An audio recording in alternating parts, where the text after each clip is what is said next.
In the fall of 1968, something strange started happening at drag strips across America. Mustangs were lining up at the starting line, engines rumbling, headers crackling, the smell of high-octane fuel hanging thick in the air.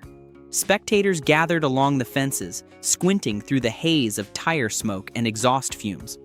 When the lights dropped, one car after another would explode off the line like it had been fired from a cannon. The front wheels lifted.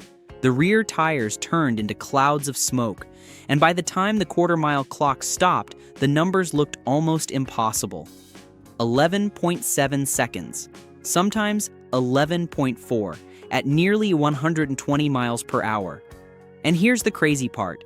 These weren't race cars. They weren't custom-built machines assembled in secret garages by professional racing teams. They weren't running exotic fuel or experimental engines borrowed from Ford's racing division. They were factory Mustangs, delivered straight from Ford dealers. The same cars you could walk into a showroom and buy with a handshake and a signature. Under the hood was an engine Detroit never truly planned to unleash on the streets.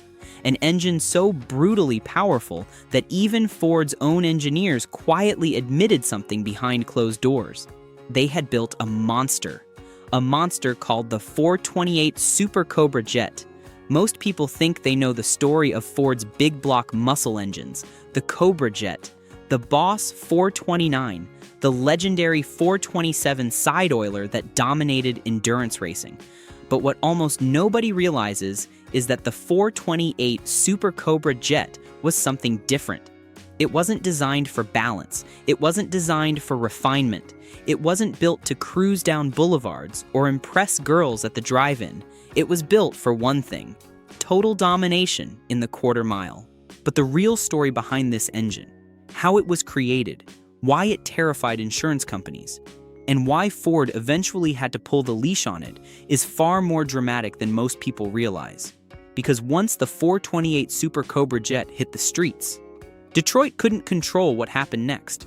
To understand where the Super Cobra Jet came from, you have to go back to one of the most intense horsepower wars in American history, the late 1960s.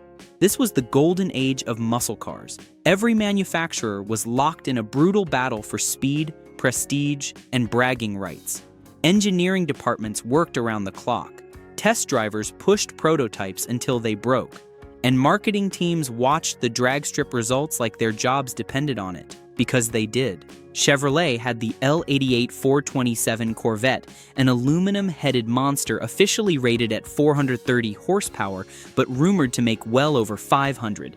Mechanics who worked on those engines said they were barely streetable. They idled rough, they ran hot, and they ate through clutches like candy. Chrysler was unleashing the 426 Hemi with its massive hemispherical combustion chambers and 425 horsepower rating. That engine had already become legendary on the NASCAR circuit and was now finding its way into street machines. The Hemi was expensive and complicated, but it was devastatingly fast. Pontiac had the Ram Air engines, Oldsmobile had the 442, Dodge was building the Charger RT, and AMC was even getting into the game with the Scrambler and the Machine. Everyone wanted a piece of the action. Ford needed something that could compete, something that could beat the Hemi, something that could shut up the Chevrolet guys once and for all. Their answer arrived in 1968, the 428 Cobra Jet. At first glance, the engine looked fairly ordinary. It was based on Ford's FE big block architecture, the same family that powered the famous 427 side oiler that won Le Mans 4 times in a row. The FE engines had been around since 1958, and by 1968, Ford engineers knew every trick to squeeze power out of them. But the 428 Cobra Jet was designed for a completely different battlefield. Drag racing. Not endurance, not road courses, not top speed runs at Bonneville. Pure, brutal, straight-line acceleration. The engine displaced exactly 428 cubic inches, thanks to a massive 4.13-inch bore and a 3.98-inch stroke. The long stroke was key. It meant huge torque right off idle.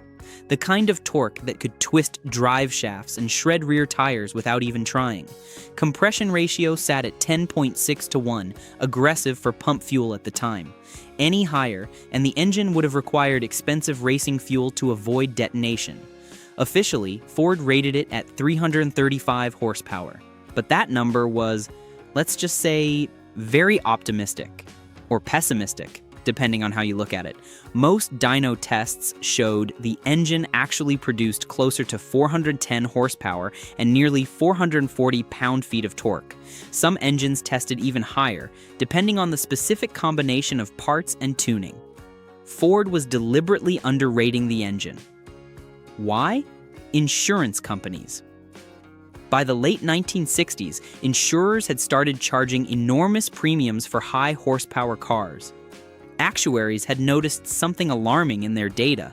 Young men driving muscle cars were crashing at alarming rates. Hospital bills were piling up. Claims were skyrocketing. If Ford admitted the real output, customers might not be able to afford coverage. A 19-year-old kid buying a 400-plus horsepower Mustang would face insurance premiums higher than his car payment. So on paper, it was 335 horsepower. In reality, it was a street-legal drag racing engine. And almost immediately, racers noticed something interesting. The Cobra Jet wasn't just fast. It was extremely durable. The engine used heavy-duty 427 Le Mans connecting rods, the same rods that had survived 24 hours of full-throttle racing at speeds over 200 mph. It had massive forged pistons designed to handle sustained high RPM operation. Large 2.09-inch intake valves with 1.66-inch exhaust valves allowed enormous amounts of air to flow through the combustion chambers. Airflow came from big port heads derived from Ford's racing programs. These weren't standard production castings. They had been developed through years of competition experience. Fuel delivery came through a 735 CFM Holley 4-barrel carburetor, sitting on an aluminum intake manifold that helped reduce weight and improve heat dissipation. But the real magic was torque. At only 3,400 RPM, the engine was already producing over 400 lb-ft. That meant brutal acceleration right off the line. While other engines needed to rev to make power, the Cobra Jet just launched forward like a freight train. In 1968, Ford entered a Cobra Jet Mustang into the NHRA Winter Nationals in Pomona, California. The car ran in the Superstock class, competing against supposedly equal competition. Driver Al Joniak launched the Mustang down the strip and shocked the entire racing world. The Cobra Jet Mustang won its class, and then kept winning. By the end of the event, the car had set multiple records and humiliated much more expensive competition. Racers who had spent tens of thousands of dollars preparing their cars watched in disbelief as a nearly stock Mustang blew past them. The racing press went crazy. Hot Rod magazine ran feature stories. Carcraft put the Cobra Jet on their cover, and suddenly, every drag racer in America wanted one. Dealers were flooded with orders. Ford assembly plants struggled to keep up with demand. The Cobra Jet had become the most talked about engine in American motorsports. But Ford engineers were already working on something even more extreme. Because while the Cobra Jet was powerful, hardcore racers kept pushing the engine harder and harder. Higher RPM, bigger slick tires, more traction, harder launches, and that's when problems started to appear. Oil starvation. At sustained high RPM, especially above 6,000 RPM, the standard oiling system struggled to keep the crankshaft properly lubricated. The oil pickup couldn't scavenge oil fast enough from the pan, especially during hard launches when centrifugal force pushed the oil to the back of the engine. Bearings started showing signs of distress. Mechanics would pull engines apart after a day at the track and find something alarming. Metal flakes in the oil pan, bearings that looked burned and scored. One Ford mechanic reportedly described them as looking like charcoal briquettes left in a barbecue too long. But that wasn't the only issue. The standard Cobra Jet used relatively light connecting rods designed for street use. under brutal drag racing launches, with slick tires hooking hard on prepared surfaces. Those rods sometimes bent or even snapped. And when a rod failed at full throttle, the results were catastrophic. Cracked blocks, destroyed pistons, bent crankshafts, oil everywhere, engines that were grenading at the strip. So Ford's performance engineers went back to the drawing board. They needed something stronger, something that could handle the abuse that serious racers were throwing at it. Their solution would create one of the most fearsome engines ever installed in a production Mustang: the 428 Super Cobra Jet. Introduced in 1969, the Super Cobra Jet kept the same basic architecture as the original Cobra Jet. Same 4.13-inch bore, same 3.98-inch stroke, still 428 cubic inches. From the outside, the engines looked nearly identical. Only experts could tell them apart by examining specific casting numbers and component details. But inside, almost everything was strengthened. First came the connecting rods. Instead of standard rods, the Super Cobra Jet used massive Le Mans-style forged rods borrowed from Ford's endurance racing engines. These were the same rods that had survived the brutal punishment of 24-hour races at Daytona and Le Mans. They were incredibly strong, capable of handling extreme cylinder pressures and high RPM abuse that would destroy lesser components. Next came the crankshaft. Ford installed a nodular iron crankshaft that was far stronger than the standard cast unit. The nodular iron had superior fatigue resistance, which meant it could survive repeated high RPM drag launches without developing stress cracks or failing catastrophically. Then came the pistons. The Super Cobra Jet used forged aluminum pistons designed to withstand the enormous heat and pressure of hard racing. These pistons had tighter tolerances and better ring sealing than standard units. They also dissipated heat more efficiently, reducing the risk of detonation under sustained high-load conditions. But perhaps the most important upgrade was the oiling system. Ford engineers completely revised the system to maintain stable oil pressure under sustained high RPM loads. They redesigned the oil pump pickup and added baffling to prevent oil starvation during hard acceleration and deceleration. Combined with a high-capacity oil cooler mounted in front of the radiator, the engine could survive long drag racing sessions without destroying its bearings. And then there was the induction system. Air entered through the famous Ram air shaker scoop, mounted directly on top of the engine and poking through the Mustang's hood. The scoop was functional, not just decorative. It vibrated and shook with the engine's idle, which is where it got its name. At speed, that scoop forced cooler, denser air into the carburetor. More oxygen, more combustion, more power. The Ram air system was estimated to add between 10 and 15 horsepower at high speeds, which could make the difference between winning and losing in close races. Officially, Ford still rated the Super Cobra Jet at 335 horsepower. But nobody believed that number anymore. Real output was widely estimated between 410 and 425 horsepower, with torque exceeding 450 lb-ft in many cases. Some highly tuned examples were rumored to make even more. And when combined with Ford's optional drag pack, the car became something extraordinary. The drag pack included either 3.91 or 430 rear axle ratios, a limited slip differential, heavy-duty suspension components, and that massive oil cooler. It was a complete package designed for one purpose: winning at the drag strip. The 430 gearing option was especially insane. At highway speeds, the engine would be screaming near 4,000 RPM just to maintain 70 mph. The noise was deafening. The fuel consumption was astronomical. And long-distance driving became an exercise in endurance. Fuel economy? Terrible. Some owners reported getting less than 8 miles per gallon during normal driving. At the strip, it was even worse. But at the drag strip, the results were devastating. A properly tuned 1969 Mustang Mach 1 Super Cobra Jet could run the quarter mile in 13.0 seconds straight from the factory, with nothing more than removing the air cleaner and installing slick tires. But with slicks and minor tuning, racers were easily dipping into the 11-second range. at speeds approaching 120 mph. Some racers went even faster.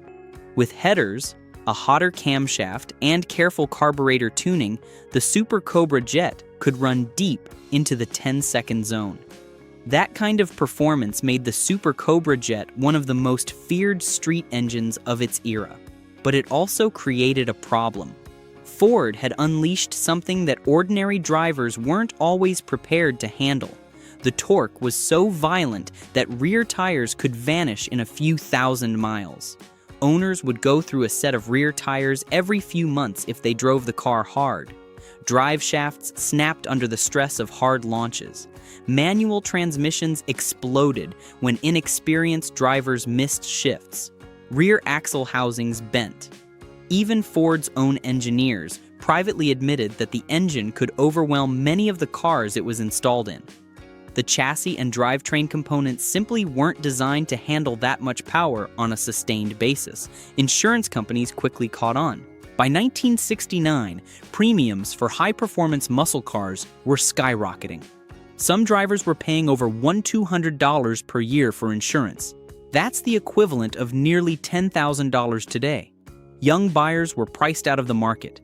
Parents refused to buy these cars for their kids. Dealers struggled to sell them because customers couldn't afford the insurance. The muscle car boom was hitting a wall. And then came the government. New emissions regulations were looming. The Clean Air Act of 1970 would soon force manufacturers to reduce compression ratios and limit engine output. Lead was being phased out of gasoline. Catalytic converters were on the horizon. High compression monsters like the Super Cobra Jet were living on borrowed time. Production numbers remained relatively small. Only a few thousand Mustangs received the Super Cobra Jet package between 1969 and 1970. Most buyers opted for the standard Cobra Jet instead, which was cheaper and slightly easier to live with on a daily basis. But among hardcore racers, the Super Cobra Jet became legendary. At drag strips across America, these engines dominated superstock classes throughout the early 1970s. Even as the muscle car era faded, Super Cobra Jet Mustangs kept showing up at the strip and putting down times that embarrassed newer machinery. Their combination of massive torque, heavy-duty internals, and relatively simple tuning made them brutally effective and incredibly tough. Many engines survived years of racing with minimal modifications. Owners would run them hard season after season, and the engines just kept going. But by 1971, the muscle car era was collapsing. Compression ratios dropped across the industry, horsepower ratings plummeted, insurance companies kept raising rates, government regulations tightened, and the golden age of Detroit horsepower slowly faded away. Ford quietly ended production of the 428 engine family. The tooling was retired, blocks stopped being cast. Assembly line workers moved on to other projects. The monster was gone, but its reputation never disappeared. Today, original 428 Super Cobra Jet Mustangs are some of the most sought-after muscle cars in the world. Collectors pay enormous premiums for documented examples with matching numbers and original equipment. Well-restored examples can sell for over $150,000 at auction. Rare color combinations or special editions have gone for even more. And the engine itself? It's still remembered as one of the most brutally effective drag racing power plants Detroit ever produced. Because the Super Cobra Jet wasn't refined, it wasn't elegant, it wasn't sophisticated, it was raw. A giant iron big block that made ridiculous torque and didn't care how much rubber it destroyed getting there. In just a few short years, it helped push the muscle car horsepower wars to their absolute limit. It showed what was possible when engineers stopped worrying about fuel economy and emissions and just built the most powerful engine they could. And maybe that's why its story still fascinates people today. The 428 Super Cobra Jet proved something important. When Detroit stopped playing it safe and built engines purely for speed, the results could be spectacular and sometimes completely uncontrollable. If you enjoyed this deep dive into one of the wildest engines of the muscle car era, let me know in the comments what story you want to see next. Another legendary engine, a forgotten racing rivalry, or a hidden chapter of automotive history. And make sure to subscribe, because the next story might be even crazier.